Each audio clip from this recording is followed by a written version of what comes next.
You say, "Shoes on, we're leaving." Your toddler says, "No." You offer the red shoes. "No." The blue shoes? "No." So you explain that daycare starts soon. You remind them that you are already late. You offer one more choice. And now your toddler is on the floor, you are holding two tiny shoes, and getting out the door feels impossible. When every choice gets a no, most parents add more words. But your toddler may not need a better argument. They may need a short pattern that stays the same. One useful Japanese-inspired parenting lens is to rely on a familiar daily rhythm instead of creating a new speech every morning. The words stay brief, the order stays clear. The parent repeats the same structure in the same kind of moment. For toddler refusal, that structure is name it, hold it, help it. The 5 phrases in this video are simply different ways to use those 3 steps.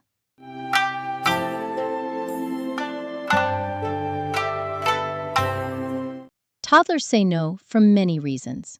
A child may want to keep playing. They may dislike the option you chose. They may be tired, hungry, or surprised that an activity is ending. And for some younger toddlers, no may simply be one of the clearest words available for showing a preference. So the behavior is refusal. But refusal does not automatically mean disrespect. One calmer way to read the moment is, my child does not like this decision and may be struggling to begin the next step. That next step might be putting one foot into a shoe, walking away from the playground, placing the first block into the basket. Your toddler may understand at least part of what you are asking and still resist doing it right now. That does not tell us everything about the child. It tells us that this moment is hard. Look briefly at the context. Did play end suddenly? Are you calling from across the room? Is your child already tired? Are you rushing so quickly that the request sounds urgent before they have even looked up? You do not need to investigate every no. Just leave room for more than one explanation. And remember that understanding the child does not require reopening the boundary. Your toddler can dislike leaving the playground. You still leave. They can refuse pajamas. Bedtime still continues. They can say no to the car seat. The car seat still buckles. The goal is not to make your child agree with the decision. It is to make the next step clear. First, name it. Use a short sentence that shows you heard the protest. You want to keep playing. You don't want the shoes. You wanted more time. For a younger toddler, even fewer words may be enough. You don't want to. This is not permission to change the plan. It is simply recognition. Second, hold it. State the decision. It's time to go. Shoes are going on. Cleanup comes before snack. Say it calmly and avoid turning it back into a question. This is where many parents get stuck. We explain because we care. We want the child to understand. But once the necessary explanation has been given, repeating it can make the decision sound open again. Third, help it. Help means supporting one small next action. Move closer. Bring the shoes within reach. Hold out the coat. Place the cleanup basket beside the toys. For a necessary routine, a young child may sometimes need calm, age-appropriate physical assistance, such as steadying a foot while a shoe goes on, or lifting them into a car seat. Use the minimum help needed for that specific task. Do not drag, yank, frighten, or add force because you are frustrated. If the moment has become physically unsafe or highly escalated, safety comes before finishing the teaching moment perfectly. The purpose of help is not to punish the no. It is to support the next step. Choices can be useful, especially for toddlers who are beginning to want more say in ordinary routines. But both answers must be acceptable. Red shoes or blue shoes is a real choice. Would you like to get into the car seat? Is usually not when the family must leave. You may mean, it is time to get in. Your toddler may hear, do I want to? Then the answer is no, and you have to explain why no was never really available. Before offering a choice, ask, Can I accept either answer? If yes, offer it. If no, use a clear direction. And when you offer two real choices and both are rejected, you can finish the decision without creating three more options. You're not choosing, so I'll choose the blue shoes. Then move to the next step. Phrase 1. You don't want to. It's still time. Use this for the first no. You don't want to leave. It's still time to go. The first part is name it. The second part is hold it.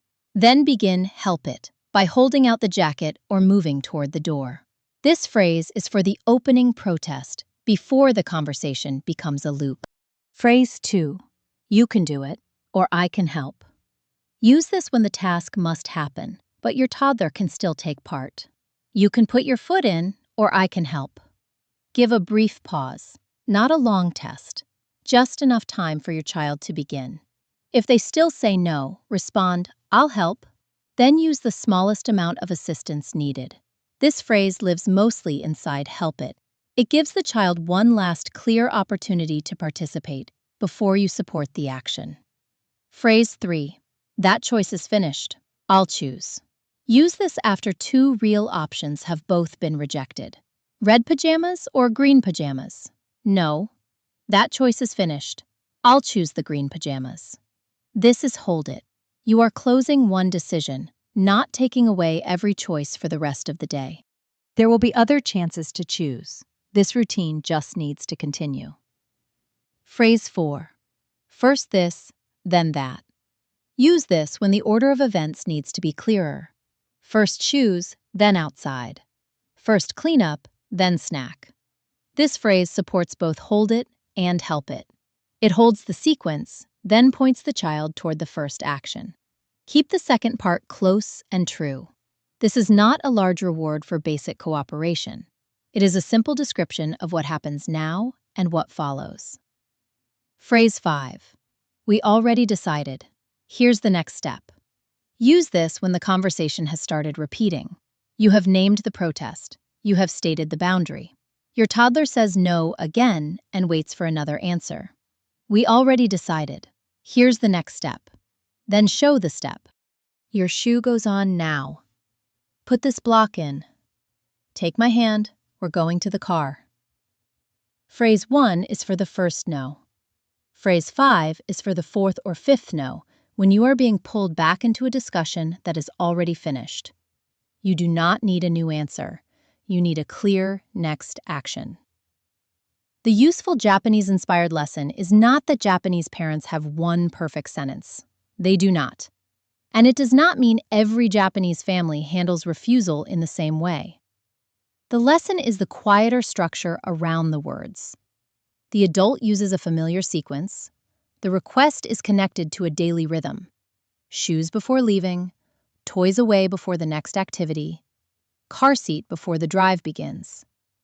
Instead of increasing the intensity each time, the parent returns to the same pattern. Name what the child wants. Keep the decision steady. Support one small action. The child may still protest, but the adult response becomes easier to recognize because it is not changing every 30 seconds. That is the value of repetition here. Not perfect obedience, a routine that becomes more familiar over time. Do not measure the routine only by whether your toddler stops saying no. Watch 3 smaller signals. Before the no, was the transition sudden? During the moment, did shorter language prevent another 5 rounds of explaining? Afterward, did the routine move forward, even with some protest? Maybe your child still complained but lifted one foot toward the shoe. Maybe cleanup was not cheerful, but it began with one block. Maybe leaving was still difficult, but the argument did not keep reopening. Those are signs of movement, not proof that the routine will work the same way every time. Some days will still be hard. Your toddler may be exhausted. You may be out of patience. The whole morning may feel messy. A hard morning does not require a harsher voice. It may simply be a day when you use fewer words, keep the next step small, and try the same pattern again later. The next time your toddler says no, pause before adding another explanation. Ask whether the decision is still open. If it is open, offer 2 real choices. If it is not, Use the three-part routine. Name it, hold it, help it. You don't want the shoes. We're still leaving. You can put them on, or I can help. Your child does not have to like the boundary for the routine to continue. And you do not have to handle the moment perfectly. One shorter sentence and one clear next step are enough to practice today. If this helped you see toddler refusal more calmly, subscribe to Little Shizen, and in the comments tell us, where does no show up most often in your home?